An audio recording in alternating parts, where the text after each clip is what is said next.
Hello and welcome back to Ace Academy. As Una speaks, she wears that same passionate look she wore after the interview. I had no idea.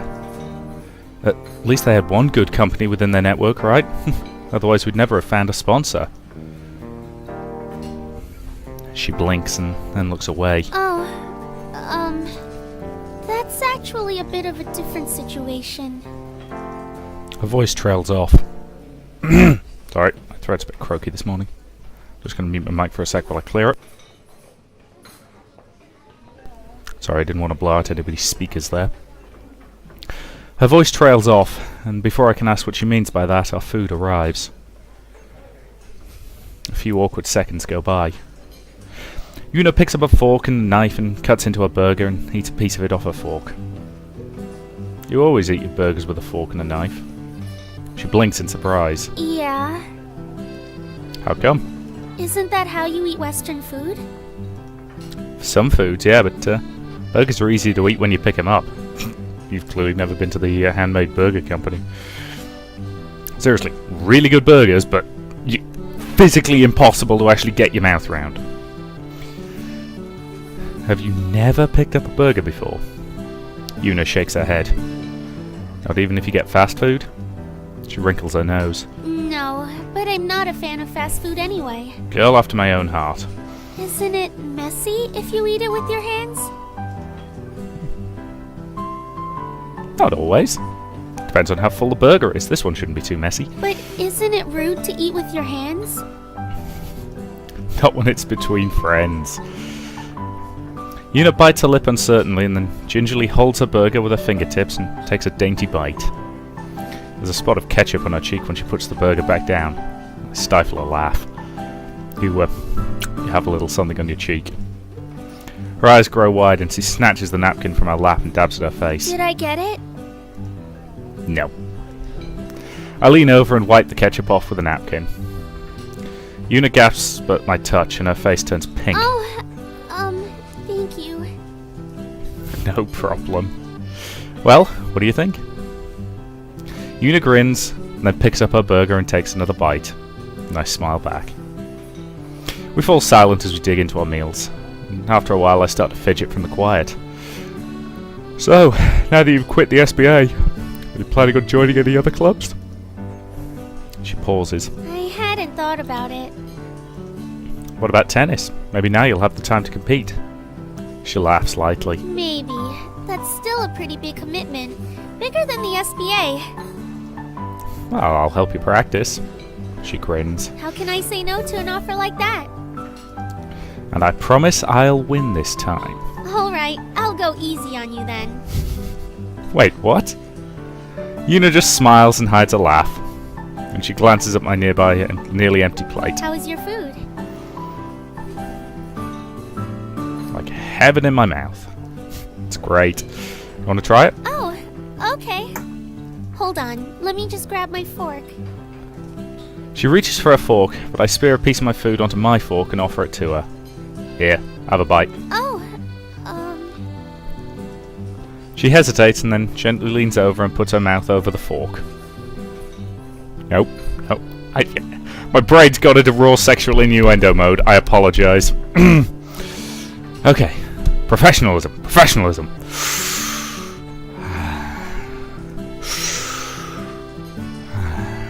Okay, I'm good. Her cheeks flush as she chews. it's good. Told you. How was your meal? Una's already polished her plate, so I think I can guess what the answer is. I loved it. This was one of the best burgers I've had in Isokaze. I grin. I'll have to pass the compliment on to Uncle Kaido. Once I close out the check, Una and I pause right outside the restaurant. Thank you for the really lovely meal. It was my pleasure. I better get going. Can I offer you a ride home? She smiles. Thank you, but I can walk. I'm open to a little exercise with you. I like going on long walks too, especially with such lovely company. Una blushes. It's not that long. Really, I'll be fine going on my own. I have to run some errands before my parents come home anyway. What I heard away last time too. Are your parents gone a lot? Yeah. They split their time between the house here and our house in the country. Right now they're in the country, but they'll be back tomorrow for a few days, so I want to I'm have telling the you, house she cleaned up is before rich they as arrive. all hell. A house in the country? That's where I grew up. My family moved here to be closer to Ace Academy, but they aren't quite ready to give up our old house yet. But if your family isn't around, how come you didn't just choose to stay in the dorms? It'd be an easier commute to school. I thought about it, but She hesitates. after everything that's happened, it doesn't feel right to leave my family alone. My parents do stay here for extended periods of time, like months at a time. It's just hard to predict when they'll be here. I wonder what her family went through. Anyway, I really should get going. I nod. Same here. I'll see you later then. She waves and starts to walk. And once she's out of view, I drive off and head home. When I arrive home, Uncle Kaido's staring at the phone with a silly grin on his face. Stare at him with the same grin. I step into view and look at him with the same goofy grin. Kaido snaps back to reality and looks at me weirdly. What's that look for? I could ask you the same thing. I just got off the phone with Yuki and I am saved. Saved? She called me today and apologized for going against our agreement. Pieces of our last conversation resurface in my memory. Ah! The agreement you made when you separated. Uncle Kaido nods. She says that she can make the restaurant opening ceremony after all. See? Everything worked out. Yeah, I don't know what I was so worried about. Yuki has always been reliable and a true friend. Even after we separated, she was always there when I needed her. Sounds like you still care for her. Well, of course. I did love her. Maybe you still do? Who do you think you are, the love doctor? Oh, just saying. This is the way things are between Yuki and I, and this is how it needs to stay. If you say so. So, I don't want to hear any more out of you. Alright, I'll trust your judgment. You're grounded if you keep this up, mister. What? No! Uncle Kaido laughs. I'm just messing with you. Hello! We both turn to see Nikki wearing her signature smile, and as she glances over at me, her smile falters. Before you say it, I'll go clean up your bike now. Clean up his bike? You don't want to know. Kaido grins. Well, I have a bit of free time now and I'm in the mood to celebrate. Do you guys want to watch something on Netflix? I love the fact they spell it differently, but they don't even pretend to pronounce it differently. Nikki perks up at the idea and then stares pleadingly at me. Nikki. And before I have the chance to speak, she pouts her lips and looks at me with puppy dog eyes. You know that won't work. Please? Her voice chokes up. I love the fact we've got one option there. Here's the thing, most of the time I'll tell games off for limiting your options, but yeah, that feels appropriate. Okay, fine, you can stay for one episode. Nikki beams. Yay! Thanks, bro. Kaido laughs at our exchange as we settle onto the couch. You're going to be in real trouble, kiddo, if you give in so easily to the ladies. Only for me. Sorry, I'm yawning a lot this morning. Nikki leans against me and snuggles into a comfortable position. What are you doing? Shush, pillow. I think about protesting, but realise how useless that would be. Kaido notices my sigh of resignation and grins. Forget about being in trouble, you're already doomed.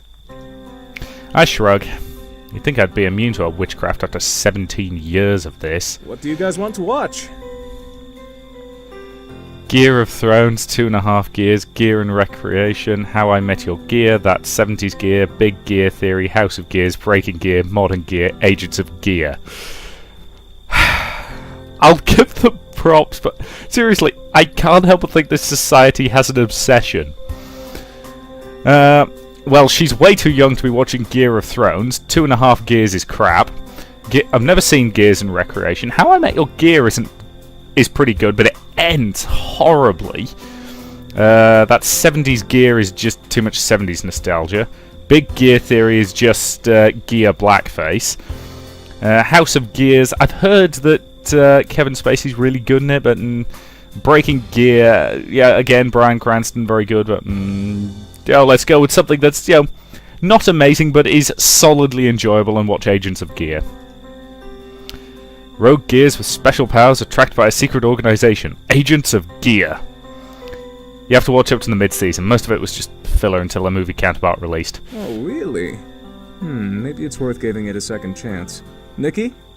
Thing is, I actually don't mind the first season of Agents of Gear, but it does get a lot better after the whole, I wonder what the film crossover in this universe is called. Doesn't matter. I don't mind watching this. Then it's settled. Kaido navigates through Netflix and selects the show.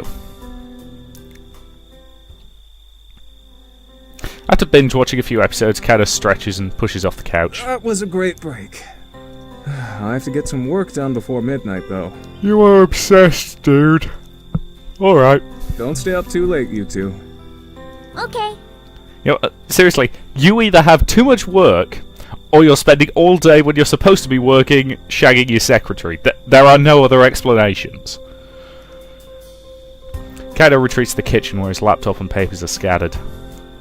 Nikki heaves a long sigh. Well, I guess it's time for me to clean off your bike. Before she can point her sad eyes at me, I shake my head. You can do it tomorrow. She immediately brightens up. Okay. In that case, I'm going to get started on my homework. Ha! Homework. Yes, homework.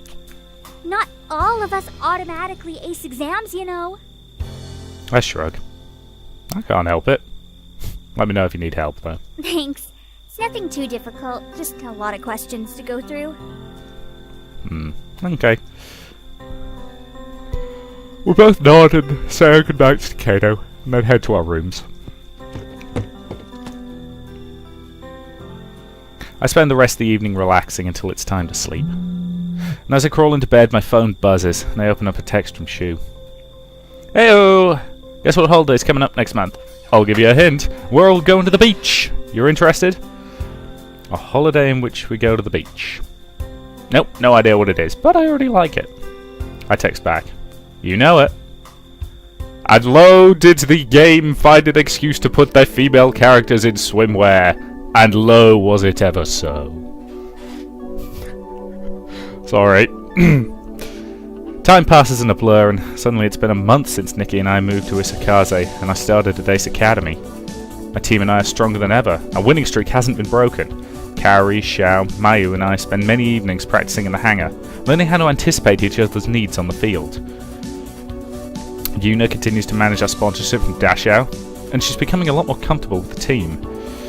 Valerie works hard behind the scenes to continually update our gears, and after all the tweaks she's given Eagle, I'm more confident than ever in my mech's abilities. I've had a surprising number of companies reach out to me to partner and research my core, but I've declined each invitation. I don't feel comfortable having strangers poke and prod at my dad's legacy, especially when I don't understand what's going on myself.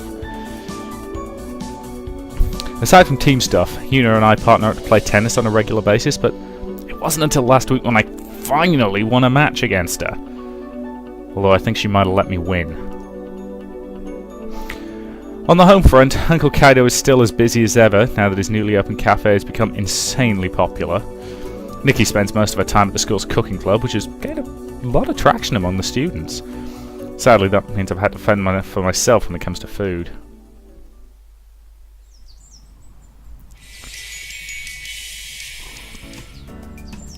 I wake to the sound of my alarm and begin my morning routine. When I enter the kitchen, I make myself a bowl of cereal, and Nikki's already left for school. Lately, she's been leaving early almost every day. Barely phases me anymore, especially after I found cereal in the grocery store. Most expensive box of Tiger Flakes I've ever bought. Finishing up breakfast, I hop on my bike and head to school. Valerie's already waiting for me and waves me over as soon as I enter the classroom. I have news for you. Good or bad news? She pauses and grins playfully. Come with me to the hangar after class and I'll show you. The hangar? Something to do with my core? What else would it be about? You do spend a lot of time there. You spend so much time at the hangar, I wonder if it's where you sleep. I'm not sure sleep is the term I'd use. More like an extended rest. She smiles sweetly. Right. Valerie waits expectantly. So? So what? You haven't said yes yet. Will you come with me to the hangar? Yeah, I'll go with you. Good. I was starting to think maybe you didn't want to be alone with me. God, she's shameless. To be fair, for the record, hey, if she wants to be a shameless flirt, she can be a shameless flirt. Her business. Before I can respond, the professor raises her voice over the chatter. Good morning, everyone. In today's lesson, we will cover... That's all for today. Have a great rest of your day. Just as I've finished packing up my things, Valerie grabs my hand and pulls me towards the door. Let's go! Sure, just give me a minute. But she's already started walking with me in tow, and I hastily grab my bag. Or we can go now. We cut across campus and enter the hangar through the main entrance instead of the one in the pilot's lounge. Inside the hangar, Valerie rushes straight to Eagle's terminal, shooting impatient glances at me as I follow behind. She sets herself in front of my terminal and, after typing in a sequence, she proudly points at the screen. Check it out! Cool numbers. I stare at the screen and see a continuous string of numbers. Valerie's trying to hold back a smile, watching for my reaction. I'm not exactly sure what I'm looking at, but I don't want to disappoint her. This is really cool. I know. It took me forever to find it, but I think this is the big breakthrough we've been waiting for. Really? Okay, what does it say? She pauses and then smiles coyly. You have no idea what this code is, do you? No. That last question gave me away, didn't it? Yep. Well, you know how all the system scans we've been doing haven't shown anything new? Yeah. Our approach was the mistake. I was thinking, if I wanted to leave a secret message on a system, I would embed it into existing code and spoof the service identity so that it would remain inconspicuous during scans. Technobabble that means nothing, fair enough. That makes sense.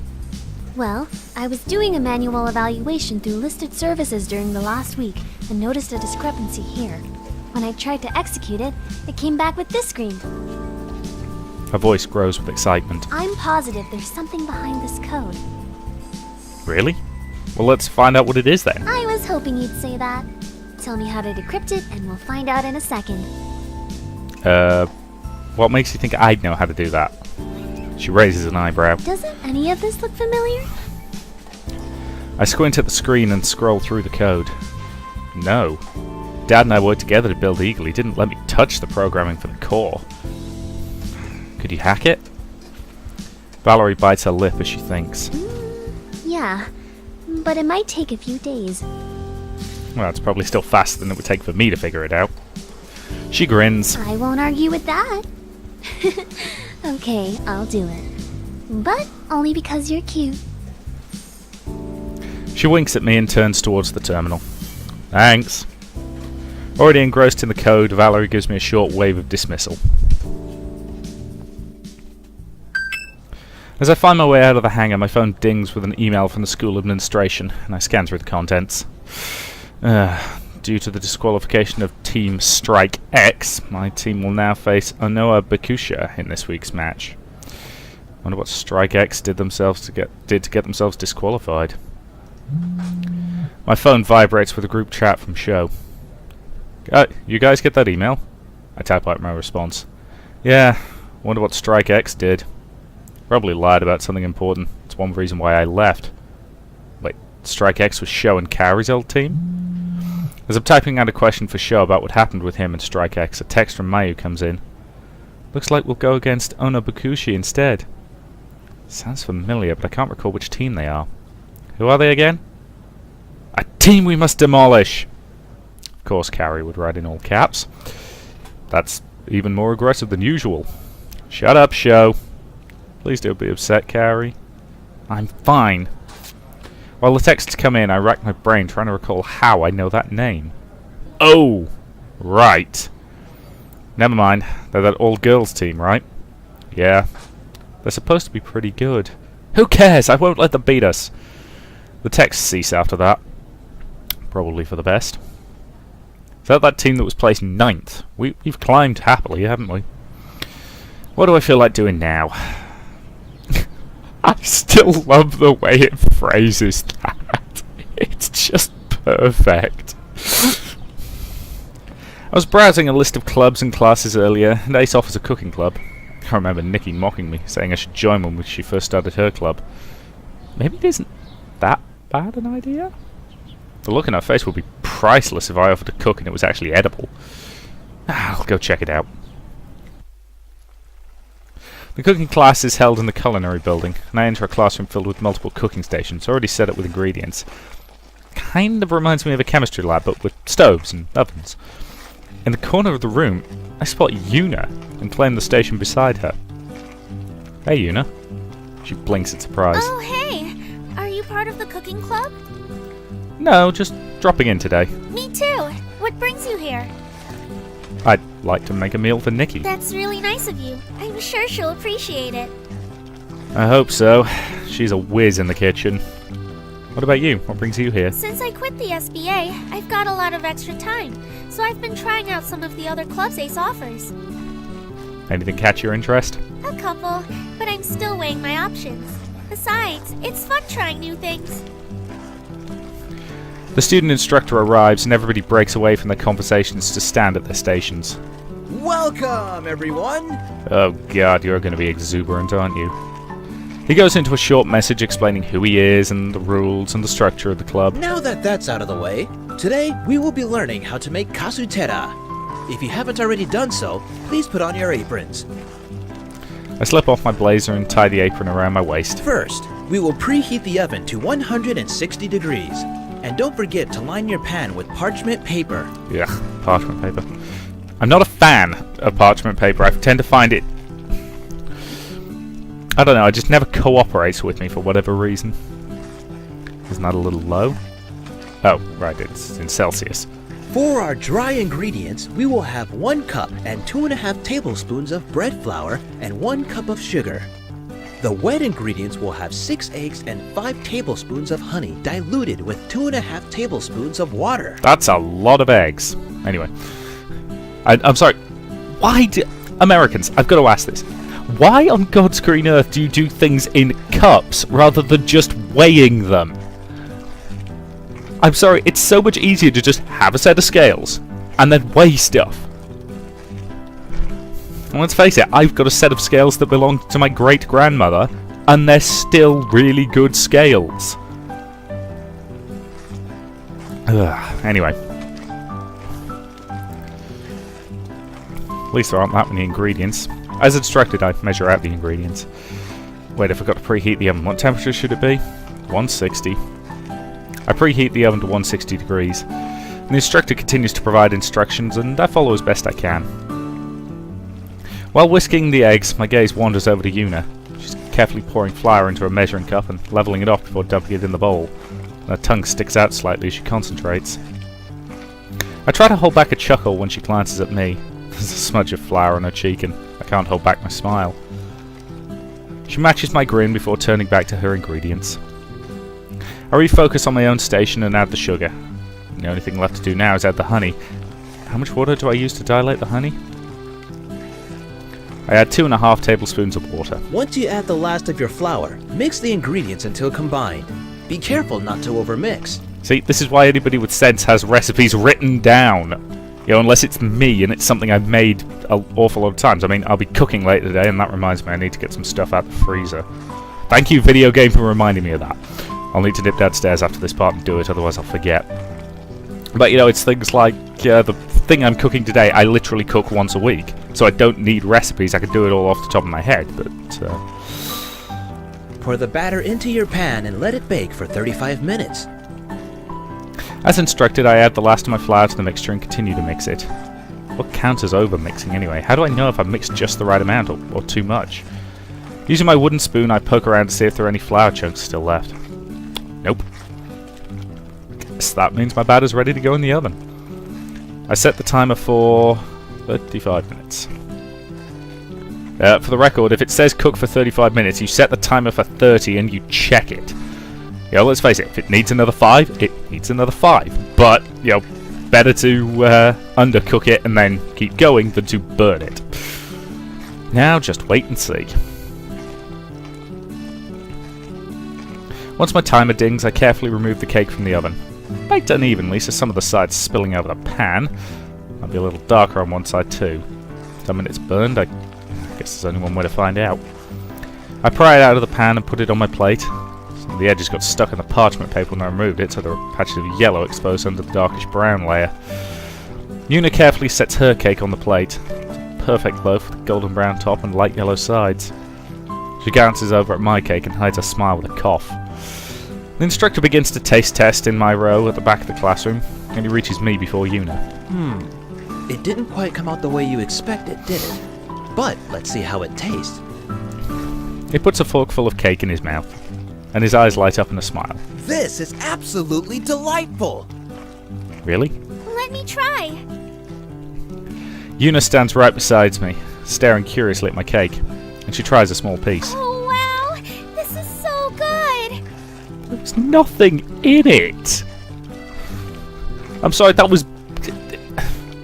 At the very least, throw some vanilla in there or something. I beam, and Nikki is going to be so surprised. The instructor stops at Una's station next. This is a beautiful cake! I can't wait to see how it tastes. Una's face lights up in anticipation as the instructor takes a bite. He pauses, straining to keep his face calm, and then gulps heavily. How is it? Her voice trembles with hope, and the instructor's voice is hoarse as he chokes out his next words. Practice makes perfect. What?